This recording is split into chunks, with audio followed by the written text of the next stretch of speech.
ஆண்டவரும் அருமை இரட்சகராக இயேசு கிறிஸ்துவின் நாமத்தினால் உங்கள் யாவருக்கும் எங்களுடைய அன்பின் வாழ்த்துக்களும் ஸ்தோத்திரங்களும் தெரிவித்துக் கொள்கிறோம். தேவனுடைய பெரிதான கிருபையால் சுவிசேஷம் என்ற இன்னொரு பகுதியில் இந்த நாளில் உங்களை சந்திப்பதிலே நாங்கள் மிகவும் மகிழ்ச்சி அடைகிறோம். கடந்த நாட்களெல்லாம் தேவன் கண்மணி போல காத்து இந்த நாளை தந்து இந்த மாலை வரை நம்மை ஆசீர்வதித்து வழிநடத்தி கொண்டு வருகிறார். தொடர்ச்சியாய் அவரை வழிநடத்துவதற்கு உண்மை உள்ள தேவனாய் இருக்கிறார். சுவிசேஷம் என்ற நிகழ்ச்சியில் ஏற்கனவே போடப்பட்ட பகுதிகளை நீங்கள் பார்க்கும்போது மத்தேயு எழுதின சுவிசேஷம், மார்க் எழுதின சுவிசேஷம் அவைகளெல்லாம் முடித்து தற்போது லூக்கா எழுதின சுவிசேஷத்தின் துவக்க பகுதியில் நாம் தியானித்து வருகிறோம். லூக்கால கூட இதோடைய பயோகிராஃபி, இதோடைய சரித்திரங்கள் என்ன அவைகளாம் தியானித்து முதலாவது அதிகாரத்தில் போன முறை நம்ம வாசித்த போது மரியாளுக்கு இயேசு கிறிஸ்துவின் பிறப்பை குறித்து தேவதூதனால் சொல்லப்பட்ட காரியங்களை போன பகுதியில் நாம் பார்த்திருக்கிறோம். அதுக்கு பிறகு நீங்கள் பார்க்கும்போது இந்த மரியாளுக்கு தேவதூதன் சொன்னதை கேட்டு எலிசபெத்தை பார்க்க முடியாது கடந்து போகிறார்கள். ஒருவேளை தேவதூதன் சொன்னது உண்மைதானா என்பதையும் பார்க்க போயிருக்கலாம், இல்லை அவங்க ரெண்டு பேரும் சொந்தக்காரர் இருந்தாங்க அதனால அது நிமித்தமாகவும் பார்க்க போயிருக்கலாம். ஸோ இந்த காரியங்கள் இந்த பகுதிகளிலே நாம் இந்த நிகழ்ச்சியில் தியானிக்க போகிறோம். அது தொடர்ந்து வருகிற பகுதி ஒவ்வொன்றாய் நாம் பார்க்க போகிறோம். இந்த பகுதியில் பார்க்கும்போது லூக்கா எழுதின சுவிசேஷம் 1ஆம் அதிகாரம் 39ஆம் வசனத்திலிருந்து 45ஆம் வசனம் வரை நம்ம மத்தியில் ரெவரண்ட் ஜான் பீட்டர் ஐயா அவர்கள் பகிர்ந்து கொள்ள போகிறார்கள்.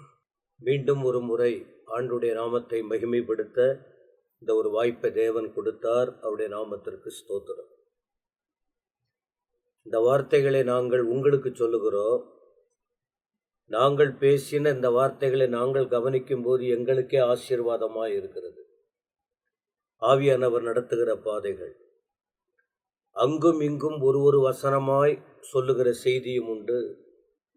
தொடர்ச்சியாய் ஒரு பகுதியை வாசித்து அதிலுள்ள காரியங்களை சிந்திக்கும் போது பரிசுத்த ஆவியானவர் தெளிவாய் நடத்துகிறார். 38 வசனம் அதற்கு முன்பு உள்ள காரியங்கள் தேவ தூதன் மரியாளிடத்தில் பேசின விஷயங்களை எல்லாம் கேட்டிருக்கிறோம். அச்சத்தோடு இருந்த ஒரு கன்னிகை, திருமணமாகாத ஒரு பெண்மணிக்கு தூதன் சொன்ன வார்த்தை அதிர்ச்சியை கொண்டு வந்தது. தெளிவாக்கின பின்பு அந்த தூதன் சொல்லும் போதே ஒரு காரியத்தை சொல்லிட்டார். உன் இனத்தாள் ஆகிய எலிசபெத்துக்கு இது 6வது மாதம். அப்போ அந்த வார்த்தை உங்களுக்கு ஒரு ஆறுதலாய் ஒரு நம்பிக்கையை கொடுக்கக்கூடிய ஒன்றாய் இருந்ததினால் இந்த தூதனின் தொடர்பு, தூதனின் வார்த்தை சொல்லிட்டு அவர் வேலையை முடிச்சுட்டு போயிட்டார். 39 சொல்லுது, அந்நாட்களில் மரியாள் எழுந்து மலை நாட்டிலே யூதாவில் உள்ள ஒரு பட்டணத்திற்கு தீவிரமாய் போய். இந்த வார்த்தை பாருங்க, இதில் ஒரு வார்த்தை என்ன பார்க்கிறோம் அப்படின்னு சொன்னால், சில நேரத்தில் சில வார்த்தைகளை சொல்லும்போது மௌனமாய் இருக்க வேண்டிய காரியமும் இருக்கிறது, தீவிரமாய் செயல்பட வேண்டிய விஷயமும் இருக்கிறது. மேற்கொண்டு நீங்கள் படிக்கும்போது கூட அடுத்ததில் மேய்ப்பர்களை பற்றியெல்லாம் சொல்லும்போது அங்கே நாம் தியானிக்க முடியும். இதை போல் தூதர்கள் வந்து சொன்னபோது தீவிரமாய் செயல்பட்டு பார்த்த விஷயங்கள் இருக்குது. அப்போ என்ன விஷயம், நமக்கு ஆண்டவர் சில நேரத்தில் சில அவசரமான காரியத்தை சொல்லும்போது லோத்து போல தாமதம் பண்ணக்கூடாது. தாமதம் பண்ணினால் விபரீதங்களை சந்திக்க வேண்டியது வரும். தாமதம் கூடாது. தாமதிக்க வேண்டிய காரியமும் இருக்கிறது. கோபப்படுறதுக்கு தாமதிக்கணுமா, யாக்கோபு சொல்றாரு. ஆனால் தேவ திட்டத்தை நிறைவேறதற்கு தீவிரப்பட வேண்டுமா. இங்க பரலோகத்தின் திட்டம் மரியாள் மூலமாக இந்த உலகத்தில் நிறைவேற வேண்டிய ஒரு சூழ்நிலையில் மரியாள் தெளிவடைந்த பின்பு, தெளிவு பெறுவதற்கு முன்பு பயமும் அச்சமும் இருந்தது. தெளிவாக அவங்களுக்கு ரூட், அந்த வழியை காண்பித்த பிறகு அவர்கள் அவசரமாக முதல்ல எழுந்தாங்க, பிறகு போனாங்க. எங்கே போனார்கள்னா மலை நாடு. ஒரு தனிப்பெண்ணாக தான் போகிறாங்க. மலை நாடு, இப்போ மலைநாடுன்னு சொல்லப்பட்ட அந்த இடத்துல யோசுவா 2ஆம் அதிகாரத்துலலாம் பார்க்க முடியும். வேற வசனங்கள் இருக்கு. மலைநாடு எங்க இருந்தது அதெல்லாம் சொல்லப்பட்டிருக்கு. இப்ப இவங்க ஆண்டுடைய வார்த்தை வந்த உடனே அக்கம் பக்க சூழ்நிலைய பார்க்கல, மனிதர்களுக்கெல்லாம் பயப்படல. தேவன் சொல்லிட்டாரு, நாம தேவ தூதன் மூலமா தேவ திட்டத்துக்கு ஒப்பு கொடுக்க வேண்டும் என்ற ஆயத்தத்தோடு எலிசபெத் சகரியா இருக்கிற இடத்துக்கு, ஏன்னா அதை தான் சொன்னாங்க, அந்த காரியத்தை தான் தெளிவாக்கப்பட்டது. இல்லைன்னா செய்தி வந்து விட்டது, உள்ளத்துள்ள கலக்கத்தோடு என்ன பண்ண போறோம் தெரியலன்னு இன்னும் கலக்கத்தோடு இருந்திருக்க முடியும். ஆண்டவர் எப்பவுமே குழப்பத்திற்கு தேவன் அல்ல, தெளிவாய் நடத்துகிறவர். தேவ திட்டம் நிறைவேற தெளிவாய் நடத்துகிறவர். சரி, தீவிரமா போனாங்க, வேகமா போனாங்க. எங்க போனாங்க? தூதன் சொன்னபடியே 40வது வசனம், சகரியாவின் வீட்டுக்குள் பிரவேசித்து எலிசபெத்தை வாழ்த்தினாள். சகரியா வீட்டுக்கு போயிட்டு அங்க போயிட்டாங்க. சொந்த, ஏற்கனவே இவங்க சொந்தம், உறவு, உன் இனத்தாளாகிய உன் இனம் அப்படின்னு வரும்போது அறிமுகமான சகரியா எலிசபெத் மரியாளுக்கு அறிமுகம். அப்ப அந்த அறிமுகமான அந்த வீட்டுக்கு அப்ப வீடு தெரிஞ்சிருக்கு, வீடும் தெரிஞ்சிருக்கு. இன்னொரு மகிழ்ச்சியான செய்தியும் கொடுத்துட்டாங்க. போன உடனே, அந்த வீட்டுக்குள்ள போன உடனே அவங்கள உபசரிப்பெல்லாம் இருந்திருக்கும். ஏன்னா இதுவரைக்கும் மரியாள் நம்ம வீட்டுக்கு வரல, ஆனா திடீர்னு வர்றதை பார்த்தா ஆச்சரியமா இருக்கு அப்படின்னு சொல்லி ஒரு எண்ணம் கூட இருந்திருக்கும். ஆனால் அங்க வந்த உடனே எலிசபெத்தை வாழ்த்தினாள். இது அந்த அம்மாவுக்கும் ஆச்சரியம், அவங்களுக்கும் ஆச்சரியம். இவங்களுக்கு இப்போ ஆச்சரியம் இல்லை, மரியாளுக்கு ஒரு சந்தோஷத்துல போய்கிட்டு இருக்காங்க.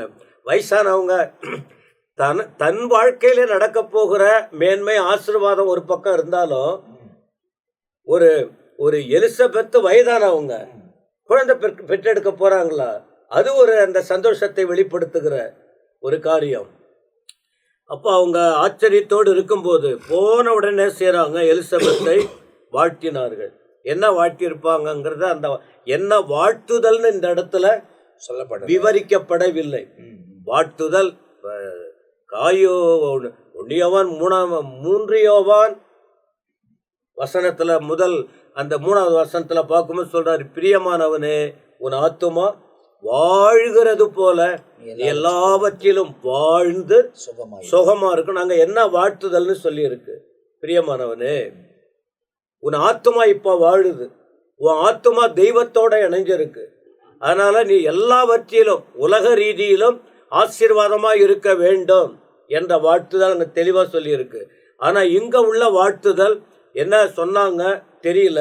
ஆனால் என்ன சொல்லியிருப்பாங்க, அந்த அவர்களுக்கு ஏற்றபடி அந்த வயது முதிர்ந்த எலிசபெத் மனம் மகிழத்தக்கதாக அவர் வயிற்றில் வளர்கிற குழந்தை குறித்து செய்தி வந்ததனால அதை குறித்து சுருக்கமா அந்த உள்ளத்திலிருந்து புறப்பட்ட ஒரு வார்த்தை, விவரித்து விளக்கம் அதிகம் சொல்லலைனாலும் உணர்வு பூர்வமா அந்த வார்த்தை சொல்லப்பட்ட போது என்ன நடந்தது, அந்த வாழ்த்துதலை கேட்ட போது 41 எலிசபெத் மரியாளுடைய வாழ்த்துதலை கேட்டபோது, கவனிங்க, 2 பேருக்கும் உள்ள சம்பாஷணை. ஒரு வயதான பெண், ஒரு கல்யாணம் ஆகாத ஒரு வாலிப பெண், 2 பேருக்குரிய சம்பாஷணை. இந்த 2 பேருக்குரிய சம்பாஷணை வார்த்தையின் வடிவா வருது. ஆண்டவர் எதுக்கு லிங்கம் வச்சிருக்காரு பாருங்க. ஒருத்தவங்க அப்போ ஒரு நல்லதை சொல்லும் போதும் அந்த உடல் முழுவதும் ஒரு மகிழ்ச்சி ஏற்படுகிறது. ஒரு தீமை வரும்போதும் அந்த உடல் தலை முதல் உடல் முழுவதும் பாதிப்பை ஏற்படுத்துகிறது. ஆனா இங்க இருக்கிற சம்பாஷணை, இந்த இடத்துல இருக்கிற வார்த்தைகள், இங்கே உச்சரிக்கப்படுகிற ஐக்கியத்தின் தொடர்பு முழுக்க முழுக்க பரலோகத்துக்கும் மனுஷிகத்துக்கும் உள்ளதான ஒரு இணைப்பு. என பெரிய திட்டம் வரப்போகிறது பிந்தைய நாட்களில். அந்த திட்டம் நிறைவேறக்கூடிய அந்த ஐக்கியம் வரும்போது ஒரு மகிழ்ச்சி புறப்படுது. யாருக்கு? மரியாள் தன் உள்ளத்திலிருந்து சந்தோஷமா சொல்றாங்க, எலிசபெத்தும் அந்த வார்த்தையை கேட்கிறாங்க. நடக்கிற விஷயம் என்ன, எலிசபெத் வயிற்றில் உள்ள பிள்ளை எப்படி துள்ளிட்டான், களிப்பாய் சந்தோஷ வார்த்துதலை கேட்டபோது அந்த வயிற்றில் இருந்த பிள்ளை துள்ளிற்று. இது எவ்வளவு பெரிய ஆசீர்வாதம் பாருங்க. அப்ப இதற்குள்ள ஒரு அபிஷேகம் இருக்கு. வெறும் வார்த்தையினால ஒருத்தவங்களுக்கு அதெல்லாம் வராது. ஓகே, ஏதோ சொல்றாங்கன்னு. ஆனா ஏற்கனவே பரலோக தேவனிடத்திலிருந்து வந்த அபிஷேக வார்த்தை அது. பரிசுத்த, ஏன்னா அங்கேயும் பரிசுத்த அவனுடைய தொடுதல் தான். இந்த பெண்மணிக்கு சொல்லப்பட்ட வார்த்தை ஆவியானவர் மூலம் வருகிற, எலிசபெத்துக்கும் ஆவியானவர் மூலம் உண்டானதான சகரியா எலிசபெத்துக்குள்ள ஆவியானவர் மூலம் ஆவியில் நிரப்பப்பட்டார்கள்னு இருக்கு. மரியாளுடைய வாழ்க்கையும் பார்க்கும்போது நேரடியா ஆவியானவர் உனக்குள்ளேயே வந்து ஒரு பெரிய மாற்றம் வரப்போகுதுங்கிற சொல்லுகிற ஒரு பெரிய இது. அப்போ ஆவியானவருடைய தொடுதல் எங்க இருக்கோ, மனுஷீகம் இருக்கும்போது அவ்வளவு மனமகிழ்ச்சி இருக்காது. பரலோக தொடர்போடு தேவ திட்டம் நிறைவேறுவதற்கு தேவ வார்த்தையை பேசும்போது, தேவ சித்தத்தை நிறைவேற்றும் போது, தெய்வீகத்தை வெளியே கொண்டு வரும்போது அங்க கண்டிப்பா ஒரு மனமகிழ்ச்சி இருக்கிறது. எப்படி பிலிப்பு போயிட்டு ஆண்டுடைய வார்த்தையை சொன்னார் அப்போஸ்தலர் 8ஆம் அதிகாரத்துல, இந்த பட்டணமே சந்தோஷமாயிடுச்சா நற்செய்தியை சொன்ன போது. இங்கே மரியாள் எலிசபெத்தினிடத்துல இந்த வார்த்தை வாழ்த்துதல் செய்தி சொல்லப்பட்ட போது அந்த அவங்களுக்குள்ள ஒரு பெரிய சந்தோஷம் இருக்கு, வெளிப்படுத்தல. ஆனா உள்ள இருக்கிற குழந்தை களிப்பாய். ஏன்னா இந்த பிள்ளையை தான் ஆண்டவர் ஆவியினால நிரப்பி அநேகருடைய ரட்சிப்புக்கு காரணமா மாற்ற போகிறார். இந்த மரியாள் மூலம் புறப்பட்ட அந்த வார்த்தை. அப்போ அதை சொன்ன போது அடுத்த வார்த்தை என்ன சொல்லியிருக்கு பாருங்க, பிள்ளை துள்ளிட்டு எலிசபெத்து பரிசுத்த ஆவியினால் நிரப்பப்பட்டு. இப்ப நான் சொல்லிக்கிட்டு இருந்த வார்த்தையின்படியே பிள்ளையும் துள்ளினது, இவர்களும் ஆவியில நிரப்பப்பட்டார்கள். ஆவியானவர் மனுஷிகத்தில் வாழ்கிற வாழ்க்கையும் உண்டு. மனுஷிகத்தில் வாழ்ந்தாலும் தெய்வீகத்தில் ஆவியானவருடைய நிறைவோடு இருக்கிற வாழ்க்கை அது மிகப்பெரிய மனமகிழ்ச்சியை கொண்டு வரும். ஏழைகளாய் இருந்தாலும், ஞானமில்லாதவர்களாய் இருந்தாலும், எங்கேயோ மறைவான ஒரு இடத்துல ஒரு வெளியரங்கமா மற்றவர்கள் புகழக்கூடிய அளவுக்கு இல்லாவிட்டாலும் உள்ளத்தில் அந்த மனமகிழ்ச்சி வெளிப்பாடுகள் கூட வருகிறது. அந்த வெளிப்பாடு பாருங்க அப்படியே மாறுது. இவங்க போனாங்க, அவங்கள வாழ்த்துனாங்க, இவங்க உள்ளத்துல மாற்றம் வந்தது. இப்போ எலிசபெத் வாயை கர்த்தர் திறக்கிறாரு. அப்போ ஒருவர் ஒரு வார்த்தையை சொல்லும் போது மற்றவங்களை மகிழ்விக்கும் போது ஆண்டவர் என்ன செய்வார் தெரியுமா? அவர்கள் மூலமாகவே இவர்களையும் சந்தோஷப்படுத்துகிற தேவனாக இருக்கிறார். அப்போ 42ல பரிசுத்த ஆவியானால் நிரப்பப்பட்டு உரத்த சத்தமாய் மரியாள் உரத்த சத்தமா பேசல. எது ஒரு வாலிப பெண்ணு. ஆனா இவங்க வயசானவங்க. ஆவியானவர் வந்த உடனே சத்தம் அதிகமாயிடுச்சு பாருங்க. ஏன்னா உள்ளம் பாத்திரம் நிரம்பும் போது அது அப்படியே ஓவர்ஃப்ளோ ஆகிக்கிட்டே இருக்கு பாருங்க. உரத்த சத்தமாய் என்ன ஒரு செய்தியை கொண்டு வராங்க. ஸ்திரீகளுக்குள்ளே நீ ஆசீர்வதிக்கப்பட்டவள், உன் கற்பத்தின் கனியும் ஆசீர்வதிக்கப்பட்டது. இங்க இருக்கிற விஷயம் அவங்க இப்போ எலிசபெத் வீட்டில் நடக்கிற விஷயமாவது தூதன் மூலமா மரியாளுக்கு சொல்லப்பட்டது. ஆனா மரியாளுக்கு இருக்கிற விஷயம் எலிசபெத்துக்கு சொல்லப்படவில்லை. ஆனா ஒரு விஷயம் என்னன்னா, ஃபர்ஸ்ட் நம்ம அந்த வசனத்திலேயே பார்த்தோம், மரியாள் எலிசபெத்தை சந்திக்கும் போது பரிசுத்த ஆவியானவர் நிரப்பினார்னு சொல்லிட்டு பாருங்க. அந்த நிரம்பினோன்னு அவங்க இவங்க விஷயத்தை தெரிந்துக்கிறாங்க, ஆவியானவர் வெளிப்படுத்திடுறாரு. அதன் பிறகு அந்த வார்த்தையில சொல்றாங்க, நீ ஆசீர்வதிக்கப்பட போற, உனக்குள்ள ஒரு கற்பத்தின் கனி, நீ ஆண்டவருக்கு தாயா மாற போற. இது எதனால கிடைத்தது? நீ எதனால கிடைச்சது? இதோ நீ வாழ்த்தின சத்தம் என் காதிலே விழுந்தவுடனே என் வயிற்றில் உள்ள பிள்ளை களிப்பாய் துள்ளிற்று. விசுவாசித்தவளே பாக்கியவதி, கர்த்தராலே அவளுக்கு சொல்லப்பட்டவைகள் நிறைவேறும் என்றால். ரெண்டு பெண்மணிகளின் சம்பாஷணை. இந்த ரெண்டுக்கும் இடையில ஏற்கனவே தூதன் வித்தியாசமான செய்தியை கொடுத்துட்டு போயிட்டாரு. தூதனின் வார்த்தை, ஆவியானவரின் நிறைவு, இவர்களின் ஐக்கியம், பரலோக சித்தம் நிறைவேறுகிறது. இது ஒரு வித்தியாசமான சம்பாஷணை. கர்த்தருடைய நாமத்திற்கு ஸ்தோத்திரம். இந்த இடத்துல நீங்க பாத்தீங்கன்னா 6 மாசத்துக்கு முன்ன கர்ப்பம் தரித்த எலிசபெத், பரலோகத்தில் தான் செய்தி உண்டாகிறது. அவர்கள் கணவன் மனைவியை வாழ்கிறார்கள், மாம்சத்தினால் உண்டாகப்படுகிற ஒரு பிள்ளை ஆனால் ஆவினால் நிரப்பப்படுகிறது. இந்த இடத்தில் கணவன் மனைவி இணைவதற்கு முன்பதாகவே பரிசுத்த ஆவியின் நிழல் நிமித்தமாய் உண்டாகிற பிள்ளை, அதுதான் ஆண்டவர் என்பதை எலிசபெத் சொல்லுகிறார்கள். ஸோ கடைசியாக சொல்லிட்டு போந்த மரியாள் கிட்ட என்ன அப்படின்னா, உன்னுடைய சொந்தக்காராக எலிசபெத்து கூட கடைசி, அதாவது வயதான நாட்களில் கர்ப்பவதியாக இருக்கிறாங்க அப்படின்னு தேவதூதன் சொல்லிட்டு போகிறாங்க. அப்போ இதை தெரிஞ்ச உடனே மரியாள் எலிசபெத் வீட்டுக்கு போகிறாங்க. ஏன்னா 2 பேரும் சொந்தக்காரர் பார்க்கறதுக்கு போகிறாங்க. ஒருவேளை ஆரம்பத்தில் சொன்ன மாதிரி தேவ தூதன் சொன்னது உண்மைதானா என்பதுக்கு கூட பார்க்கறதுக்கு கடந்து போயிருக்கலாம். அப்படி போகும்போது அவர்கள் கர்ப்பவதியாக தான் இருக்கிறார்கள். பரிசுத்த ஆவியானவர், அதாவது மரியாள் மேல நிழலிடப்பட்டு இருக்கிற பரிசுத்த ஆவியானவர் பூரணமா பரிசுத்த ஆவி நிமித்தமாய் பிறந்த பிள்ளை தான் இயேசு கிறிஸ்து. யோவான் மாம்சத்து நிமித்தமாய் வந்தவர். பரிசுத்த ஆவியானவர் அங்க நிரப்புகிறார். நிரப்பின உடனே அங்க சம்பாஷணையில எல்லாம் மாறுகிறது, வெளிப்பாடு கிடைக்குது எலிசபெத்துக்கு. அந்த வார்த்தைகளை கொண்டு மரியாதை வாழ்த்துகிறார்கள். இவைகள் எல்லாம் நடைபெறுகிறது இந்த வசனத்தில் நாம் பார்க்கிறோம். அப்போ ரொம்ப தெளிவா இந்த இடத்துல தேவ திட்டம் நிறைவேறும் போது அங்கேயும் கேப்ரியல் தான் சொல்றாரு, இங்கேயும் கேப்ரியல் தான் சொல்றாரு. அங்கேயும் கேப்ரியல் என்ன பேர் வைக்கணும்னு சொல்லிட்டு போயிட்டாரு, இங்கேயும் என்ன பேர் வைக்கணும்ன்றதை மரியாள் கிட்ட சொல்லிட்டு போயிட்டாரு. இதுல ரொம்ப துல்லியமாய் கூட இருந்து மத்தேயு எழுதினதை பார்க்கலாம், இல்ல மார்க் எழுதினதை பார்க்கலாம், லூக்கா ரொம்ப விலாவரியா எல்லாவற்றையும் ரொம்ப தெளிவாய் தெரிந்து கொண்டு அழகாய் எழுதுகிறதை நாம் பார்க்கிறோம். அப்போ இந்த சந்திப்பு அவங்களுக்குள்ள பெரிய மனமகிழ்ச்சியை உண்டாக்குச்சு. அந்த இடத்துல எலிசபெத் மனசை வைத்திருந்தா மரியாளை கொன்று இருக்க முடியும். காரணம், அவள் கர்ப்பவதியா இருக்கிறார் என்பது அவளுக்கு தெரியப்பட்டது. ஆனால் மீதி பேருக்கு அதுக்கு முன்ன தெரியப்படல, யோசேப்புக்கு தெரியப்படுவதற்கு முன்ன. ஆனால் கர்த்தருக்குள்ள அவர்கள் ஒன்றா நிலைத்து நின்றதுனால தேவ திட்டம் இந்த உலகத்தில் நிறைவேறுவதற்கு தன்னைத்தானே அர்ப்பணித்துக் கொண்டார்கள். கர்த்தர் தம்முடைய மகிமையின் பிரசனத்தை அவர்களின் வாயிலாய் இந்த உலகத்தில் விளங்க பண்ணினார்.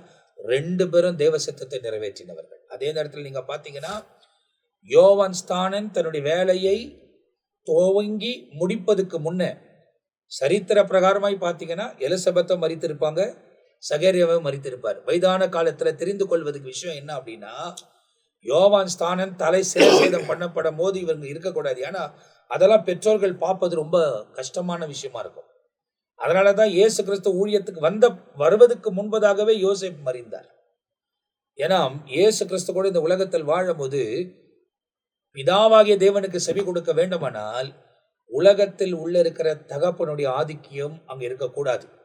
ஏன்னா அவர் ஒரே ஒருவருக்கு தான் செவி கொடுத்து இந்த உலகத்தில் ஜெயிக்க வேண்டும் என்ற நிர்ணயம் உருவாக்கப்பட்டிருந்தது. அதை தொடர்ந்து நீங்க பாத்தீங்கன்னா, இந்த சம்பவம் முடிந்த உடனே 46ஆம் வசனத்திலிருந்து 56ஆம் வசனம் வரை 11 வசனங்கள் மரியாள் பாடின பாடலை குறித்து எழுதப்பட்டிருக்கிறது. இதை குறித்து நம் மத்தியில ரெவரண்ட் மெல்கிசேதேக் அவர்கள் பகிர்ந்து கொள்வார். பிரியமானவர்களே, தொடர்ச்சியாக இந்த லூக்காவின் புஸ்தகம் 1ஆம் அதிகாரத்தில் 39ஆம் வசனத்திலிருந்து நாம் வாசிக்க கேட்டோம்.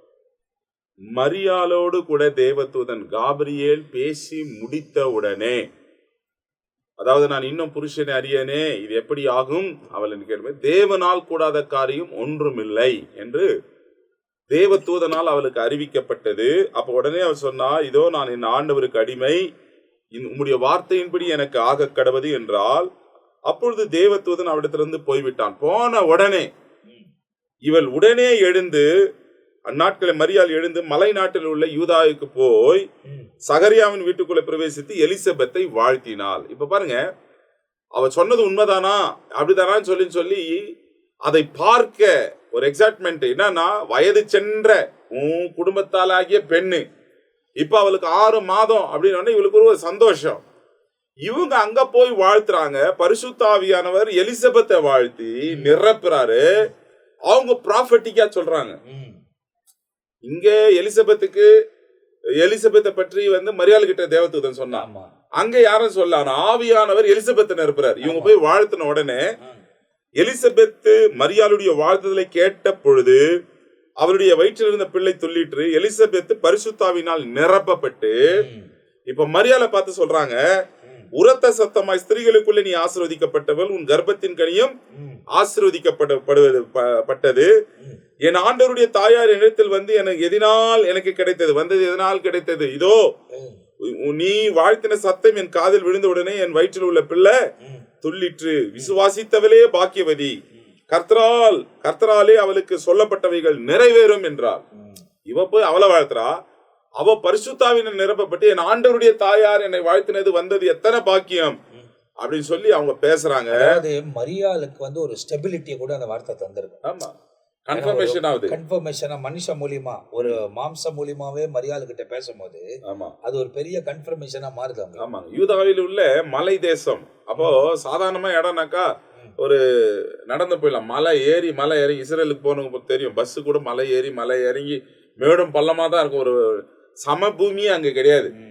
மலை நாட்டிலே அவள் ஓடினாள் என்று வசனம் சொல்லுது. இப்ப இங்க பார்க்கும் பொழுது 46 அப்பொழுது மரியாள் என் ஆத்மா கர்த்தரை மகிமைப்படுத்துகிறது. இவ போய் அவளை கிரீட் பண்ணா. அவ இவளை ப்ராஃபட்டிக்கலா பரிசுத்தாவினால நிறைஞ்ச உடனே மரியாள் உடனே சொல்றான், என் ஆத்மா கர்த்தரை மகிமைப்படுத்துகிறது. இப்போ இது வந்து ஒரு பாடலாக ஆண்டவரை மகிமைப்படுத்துகிற ஒரு காரியமாக இருக்கிறது. இது மரியாளுடைய வார்த்தைகள் மேசியாவினுடைய சரியான தாயாக உருவாக்கின தேவனுடைய ஞானத்தையும் கிரகிக்க முடியாத ஆவிக்குரிய உண்மையும் இங்கே நமக்கு வெளிப்படுத்துகிறது. இது வந்து அன்னாள் பாடின பாட்டை போலவே இருக்கும். 1 சாமுவேலின் புஸ்தகம் 2ஆம் அதிகாரத்துல 1-10 வரைக்கும் நம்ம வாசிச்சோன்னு சொன்னா, புக் ஆஃப் 1 சாமுவேல்ல அன்னாள் ஜெபம் பண்ணி அவ சொல்றா, என் இருதயம் கர்த்தருக்குள் கலிகுறது, என் கொம்பு கர்த்தருக்குள் உயர்ந்திருக்கிறது, என் பகஞ்சர் மேலும் என் வாய் திறந்திருக்கிறது, உம்முடைய ரட்சிப்பினாலே சந்தோஷப்படுகிறேன். கர்த்தரை போல பரிசுத்தர் இல்லை, உண்மையல்லாமல் வேறொருவரும் இல்லை, எங்கள் தேவனை போல ஒரு கண்மலையும் இல்லை. இனி மேட்டுமையான பேச்சை பேசாதிருங்கள், அகந்தையான பேச்சு உங்கள் வாயிலிருந்து புறப்பட வேண்டாம். கர்த்தர் ஞானமுள்ள தேவன், அவர் செய்கைகள் யதார்த்தமானவைகள் அல்லவோ அப்படின்னு சொல்லி இவ இந்த 10வது வசனம் வரைக்கும் எப்படி அன்னாள் பாடுகிறது போலவே அதே வார்த்தைகளை போலவே இங்க மரியாளும் சொல்லுகிறாள். அப்போ இங்க எலிசபெத் என் தாயார், என் தேவனுடைய தாயார் என்னை வாழ்த்துறது எத்தனை பாக்கியம் அப்படின்னு சொல்லி பரிசுத்தாவினால நிரப்பப்பட்டு ப்ராஃபட்டிக்கலா 2வது கன்ஃபர்மேஷன் இவங்க கொடுக்குறாங்க. கொடுத்த உடனே சொல்றா, ஆண்டவரை மகிமைப்படுத்துகிறாள். மரியாள் வந்து ஆண்டவரை மகிமைப்படுத்துகிறார். இப்ப இந்த லூக்காவின் புஸ்தகத்துல தான் லூக்கா எழுதும் பொழுது மிக தெளிவாக இதை எழுதுறார். நம்ம ஏற்கனவே பார்த்தோம் கடந்த எபிசோட்ல விட, மத்தேயு, மார்க்கு, யோவான் எழுதினதை விட லூக்கா வந்து கொஞ்சம் விவகாரமா அழகா இதை எழுதுறார். ஏன்னா இதுல ஸ்தோத்திரம் மற்றும் ஜபத்துக்கான வேதாகம ஒப்பீடுகள் இதுல அதிகமாய் காணப்படுகிறது. சங்கீதம் அவர் ஒரு மருத்துவரா இருந்தனால மருத்துவ ரீதியில நிறைய காரியங்கள் தெரிஞ்சு, அதாவது ஆண்டவர் மகிமைப்படுத்துகிறது. தேவ தூதர்கள் வந்து தேவ சேனை, பரமசேனை தேவனை துதித்தார்கள், மகிமைப்படுத்தினார்கள். வேற எந்த புஸ்தகத்திலும் இருக்காதுங்க. லூக்கா வண்டி தான் எழுதுறாரு. இப்போ ஆண்டவர் இவர் வாழ்த்தின சத்தம் கேட்ட உடனே இவங்க என்ன பண்றா, அவர் நம்ம என் தேவனை, என் ரட்சகரை நான் மகிமைப்படுத்துகிறேன், மரியாள் பாட்டு. இது எப்படின்னா சங்கீதம் 33ஆம் சங்கீதத்துல 1-3 வரைக்கும் நம்ம பார்க்கும் பொழுது தாவீது சொன்ன வார்த்தைகள் இங்கே காணப்படும். நீதிமான்களே கர்த்தருக்குள் களி கூறுங்கள், துதி செய்வது செம்மையானவர்களுக்கு தகும். சுரமண்டலத்தினால் கர்த்தரை துதித்து 10 நரம்பு வீணையினாலும் கர்த்தரை கீர்த்தனம் பண்ணுங்கள். அவருக்கு புது பாட்டை பாடுங்கள், ஆனந்த சத்தத்தோடு வாத்தியங்களை நேர்த்தியாய் வாசியுங்கள். ஆண்டவரை மகிமைப்படுத்தும் போது இசைக்கருவி ரொம்ப முக்கியம். நம்ம ஒரு காட்டுல பாடுறோம்னா இசைக்கருவி ஒரு காட்லயும், நம்ம ஒரு பீட்ல பாடுறோம்னா அவங்க ஒரு ரிதம்லயும் போட்டோம்னா எல்லாம் போயிடும். தாவீது எவ்வளவு அழகா சொல்றாரு பாருங்க, கர்த்தருக்கு புது பாட்டை பாடுங்கள், துதி செய்வது செம்மையானவர்களுக்கு தகும், ஆனந்த சத்தத்தோடு வாத்தியங்களை நேர்த்தியாய் வாசியுங்கள். காடை கரெக்டா புச்சு வாசின்றாரு. நல்ல அக்கார்டிங் டு அந்த இதை படி நீங்க வாசிங்க. ஏன்னா அவர் தம்பூர் வாசிக்கிறவர், இசையை நேர்த்தியாய் வாசிக்க வேண்டும். இன்னைக்கு பாருங்க, சில இடத்துல பாட்டு போயினே இருக்கும், மியூசிக் அதிகமா இருக்கும். சில இடத்துல பாட்டு கம்மியா, இது மியூசிக் அதிகமா இருக்கும், பாட்டு சத்தம் கம்மியா கேட்கும். ரெண்டும் கரெக்டான ஒரு ரிதம்ல போகும்போது தான் அது ஒரு ஆசீர்வாதமா இருக்கு. அதாவது பரிசுத்த ஆவியானவர் ஹேண்டில் பண்ணும் போது தான் அந்த அமைப்பு வரும்போது. ஆமா, மனுஷிகம் வந்தா போச்சுங்க, அந்த அனாயிண்டிங்கே இடத்துல இருக்காது, இருக்காது, ஒரு மனம் இருக்காது. பிரசன்ஸ் ஆஃப் மைண்ட் இருக்காது, தேவன் நடத்துகிற அந்த விதத்தை இழந்துருவோம். ஆமா. இப்போ இவ அந்த வார்த்தை எலிசபெத் இவ வாழ்த்த போனா அங்க பரிசுத்த ஸ்பார்க்கிங் ஆயிடுச்சு. அவ இவளுக்கு சொன்ன உடனே இப்ப உடனே இவ தேவனை மகிமைப்படுத்துறா. இப்ப பாருங்க அந்த வசனத்துல, என் ஆவி என் ரட்சகராகிய தேவனில் களி கூறுகிறது. இந்த புதிய ஏற்பாட்டுல மரியாள் தேவனை ரட்சகர் என்று சொல்லுகிறார். தான் வயிற்றில பிறக்கிறது யாரு? ரட்சகர். இத தேவதூதன் சொன்ன வார்த்தை, உன்னிடத்துல அவர் உலகத்தை ரட்சிப்பார், அநேகரை ரட்சிப்பார் என்று சொல்லி மரியாள் தேவனை ரட்சகர் என்று அழைப்பதை இங்க நம்ம பார்க்கிறோம். மேசியாவுடைய தாய் என்ற அந்த சிறப்பான அந்தஸ்து அவருக்கு இருந்தாலும் மற்ற மனிதர்களைப் போல நமக்கும் ஒரு ரட்சகர் தேவை என்பதை அறிஞ்சா. இப்போ அநேகர் அச்சிஷ்ட மரியாயே எங்களுக்காக வேண்டிக் கொள்ளுன்றாங்க. அவளுக்கே ஒரு ரட்சகர் வேணும்ன்றது இவங்க சொல்லிட்டா. என் ரட்சகரை மகிமைப்படுத்துகிறது, அவளுக்கு ஒரு ரட்சகர் வேண்டும். அப்போ இந்த ரட்சகர் என்ற வார்த்தை புதிய ஏற்பாட்டுல இந்த இடத்துல தான் முதலையாக பயன்படுத்துகிறது. இந்த இடத்துல தான் ரட்சகர், சேவியர். அப்ப விடுவிப்பவர், பாதுகாப்பவர் என்ற அர்த்தம். பாவங்களில் இருந்து ஜனங்களை விடுவிப்பவர், பாதுகாப்பவர், ரட்சிக்கவர் என்றதான் ரட்சகர். அப்ப அதான் சொல்ற, என் ஆவி என் ரட்சகரை என் தேவனிலே களி கூறுகிறது. அவர் தம்முடைய அடிமையின் தாழ்மையை நோக்கி பார்த்தார். எவ்வளவு ஒரு தாழ்த்தரா பாருங்க பாடும் பொழுதே. தன்னுடைய அடிமைய அவர் தாழ்மையை நோக்கி பார்த்தார். இதோ இது முதல் எல்லா சந்ததிகளும் என்னை பாக்கியவதி என்பார்கள். வல்லமை உள்ளவர் மகிமையானவைகளை எனக்கு செய்தார், அவருடைய நாமம் பரிசுத்தம் உள்ளது. தேவனை மகிமைப்படுத்துறாங்க. வல்லமை உள்ளவர் மகிமையான காரியங்களை எனக்கு செய்தார், அவருடைய இரக்கம் அவர்கள் பயந்தவர்களுக்கு தலைமுறைக்கும் உள்ளது. தம்முடைய புயத்தினாலே பராக்கிரமம் செய்தார், இருதய சிந்தையில் அகந்தை உள்ளவர்களை சிதறடித்தார். பலவான்களை ஆசனங்களில் இருந்து தள்ளி தாழ்மை உள்ளவர்களை உயர்த்தினார். பசி உள்ளவர்களை நன்மையால் நிரப்பி ஐஸ்வர்யம் உள்ளவர்களை வெறுமையாய் அனுப்பிவிட்டார். நம்முடைய பிதாக்களுக்கு அவர் சொன்னபடியே ஆபிரகாமுக்கும் அவன் சந்ததிக்கும் என்றென்றைக்கும் இரக்கம் செய்து நினைத்து தம்முடைய தாசனாகிய இஸ்ரவேலை ஆதரித்தார் என்றார். மரியாள் ஏறக்குரிய 3 மாதம் அவளுடனே எலிசபெத்துடனே தன் வீட்டிற்கு அங்க இருந்து அப்புறம் தான் 3 மாதம் கழிச்சு போனாலாம். இப்ப பாருங்க, உறவினர்கள் இங்க ஒரு கான்ட்ரவர்ஷன் என்னன்னா, பரிசுத்த ஆவி உண்மையில நிழலிடும், ஆவியானவரால் இது ஆகும் அப்படின்னு சொன்னா, இவ உடனே தேவதூதன் பேசி காபிரியல் போன உடனே இவள் எழுந்து மலை நாட்டில் உள்ள எலிசபெத் வீட்டுக்கு, சகரியா வீட்டுக்கு அவ போயிட்டான். போய் சொல்லிட்டு வந்துட்டான்னு இல்ல, 3 மாசம் அவங்க வீட்டிலேயே இருந்தாங்க. வேத பண்டிதர்கள் என்ன இவங்க பண்ணிருப்பாங்க அப்படின்னு சொல்லி ஆராய்ச்சி பண்ணி பார்த்தா, அவங்க வேத வாசிப்பதிலையும் அவங்க ஜபம் பண்ணுவதிலையும் பரிசுத்தத்திலே இருந்தாங்க. இந்த நேரத்தில தான் அவள் கர்ப்பவதியாகி, இப்போ 6 மாதம் பெரியவர் யோவான் ஸ்நானகன் இயேசுவை விட எத்தனை மாசம் பெரியவர்? ஒரு விஷயத்துல பஸ்டர் மெடிக்கல் டேர்ம்ல பார்த்தோம் அப்படின்னா, பிரெக்னன்ட் ஆகக்கூடியவங்க, கர்ப்பவதி ஆகக்கூடியவங்க முதல் 3 மாசம் பயங்கரமான சிம்டம்ஸ்குள்ள போவாங்க. ஆமா, அவங்களுக்கு சரியா சாப்பிட முடியாது, வாமிட்டிங் வரக்கூடிய சிம்டம்ஸ் இதெல்லாம் அவங்களுக்கு இருக்கும். ஸோ இவங்க ஒருவேளை ப்ரொடெக்ஷனா இருக்கிறத கூட எலிசபெத் கிட்ட போய் அங்க ஆண்டவரையும் இவங்களை கொண்டு போய் வச்சிருக்கலாம். ஆமா, அந்த உணர்வை தந்து கொண்டு போய் அங்க வச்சு அந்த 3 மாதங்கள் அப்படின்னாக்கா அந்த காலங்கள் முடிகிற வரை இவர்கள் அந்த மலை பிரதேசத்திலே இருந்திருக்கிறாங்க. ஆமா, நல்ல புஷாப்புங்களை கொடுத்திருப்பாங்க. ஒரு பக்கம் அதாவது என்ன சொன்னேன், உரையாடல்களிலும் நல்ல ஒரு குட் கான்வர்சேஷன். மரியாளின் தாய் கூட இருந்தாங்கன்னு சொல்லப்படல, அவங்க தான் தாயா கூட இருந்து இவங்களை கவனிச்சுக்கிறாங்க. ஆமா, அவங்களும் கர்ப்பவதியா இருக்கிறாங்க 6 மாசம். ஆமா, அடுத்த 3 மாசத்துல அவங்களுக்கு பிள்ளை பிறக்க போகுது. பிள்ளை பிறக்கிறதுக்கு முன்ன இவங்க வந்துடுறாங்க இந்த இடத்துல. இவ அங்கிருந்து இப்ப 6 மாசங்க. ஆமா, இப்போ 9 மாதம் வரைக்கும் எலிசபெத்துக்கு 9 மாதம் வரைக்கும் மரியாள் அங்கிருந்து வெளியே வந்தோடனே எலிசபெத்துக்கு பிரசவ காலம் வருது. ஆமா, பிரசவ காலம் வருது. அப்போ அந்த பிரசவ காலம் வரைக்கும் மரியாள் அவங்களுக்கு ஆதரவாக இருந்தாங்க. மரியாளுக்குள்ள ஒரு கர்ப்பத்துல பரிசுத்த ஆவியானவர் கர்ப்பம் இதை பண்ணி இயேசு உருவாகிறார். நிழலிட்டு அப்ப பாருங்க, ஒரு தெய்வீகமான ஒரு கான்வர்சேஷன் அங்க இருக்குது. இவங்க என்ன பண்ணிருப்பாங்க, ஜபத்திலும் வேத வாசிப்பதை படிப்பதிலும் அவங்க ஐக்கியப்பட்டிருந்தாங்களாம். அவளுக்கு பிரசவ காலம், இவளுக்கு உருவாகிற காலம். இப்போ ஒரு டிவைன் ஒரு கனெக்ஷன், ஒரு பரிசுத்த ஆவியானவர் அங்க இடைப்பட்டு இவ அவளுக்கு ஆதரவாக இங்கே உருவாகிற ஒரு காரணமும் இருந்தது. இப்ப இந்த வசனம் சொல்றது 3 மாதம் அவர்கள் அங்கே தங்கி இருந்தார்கள்.